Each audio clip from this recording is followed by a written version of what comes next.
పేరు శీర్ష. ఈ నెల డిసెంబర్ 14న జరిగిన సర్పంచ్ ఎన్నికల్లో ఓడిపోయిన బిట్ల బాలరాజు పైకి కుర్మ చిరంజీవులు పాపయ్య తమ్ముడు ఆయన ట్రాక్టర్ తోటి దాడి చేసిండు ఇంటి పైన. అయితే అందులో ఐదుగురికి గాయాలైనవి. వాళ్ళు చావు బతుకుల మధ్య ఉన్నారు. వాళ్ళకు ప్రభుత్వం ఎటువంటి సహాయం అందించలేదు.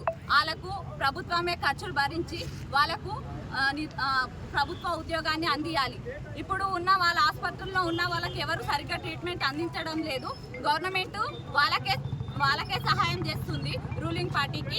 ఇప్పుడు అట్లాంటిది ఇప్పుడు గవర్నమెంట్ మా బాధలు అర్థం చేసుకొని వాళ్ళకు సహాయం చేయాలని కోరుకుంటున్నాం. కుర్మ పాపయ్య సాయిబాబును వాళ్ళనిద్దరిని అరెస్ట్ చేయాలి. ఎందుకంటే వాళ్ళు చెప్పబట్టే వీడు యాక్సిడెంట్ చేసిండు. వీళ్ళందరూ బాధపడుతున్నారు. నా పేరు ఇందిరా. సోమార్పేట గ్రామంలో డిసెంబర్ 14న జరిగిన ఎన్నికల్లో ఓడిపోయిన రాజు గెలిచిన పాపయ్య గారి తమ్ముడు ట్రాక్టరు ఇంటి మీదికి తీసుకొచ్చి ఇంటి దగ్గర ఢీకొట్టి 5గురికి తీవ్ర గాయాలు చేసి వారిని ఆసుపత్రి పాలు చేశాడు.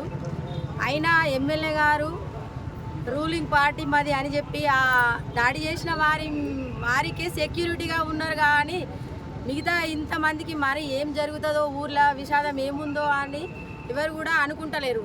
వాళ్ళు ఏంటంటే ఇంకా అందరు దాగుండి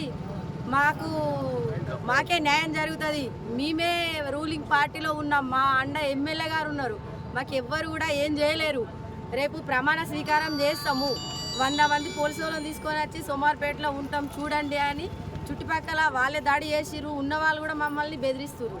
ఇంతమందిని అరెస్ట్ చేయాలి ఎన్నుకున్న కుర్మ సాయిబాబు మరియు పాపయ్య వారి అన్నదమ్ములు మొత్తం ఎన్నుకుండి నడిపించారు. వాళ్ళని ఒక్కరిని కూడా అరెస్ట్ చేయకుండా ట్రాక్టర్ డ్రైవర్ని ఒక్కరిని మాత్రమే అరెస్ట్ చేశారు. మిగతా వారిని అందరినీ అరెస్ట్ చేసేదాకా మేము ఇలాగే ధర్నా చేస్తాము. వారందరినీ కస్టడీలోకి తీసుకోవాలి. ఆ అంజయ్య గారికి కఠినంగా శిక్షించాలి. మా బాధ్యులందరికీ మీరు న్యాయం చేయాలి. ప్రభుత్వమే ఈ హాస్పిటల్ ఖర్చులన్నీ భరించగలదని కోరుకుంటున్నాను. చరిత్ర సృష్టించినోడు ఇప్పుడు ఆ చరిత్రని తిరగరాయబోతున్నాడు. అబద్ధాల గోడల్ని బద్దలు కొట్టి నిజాలను రాగా మీ ముందుంచబోతున్నాడు.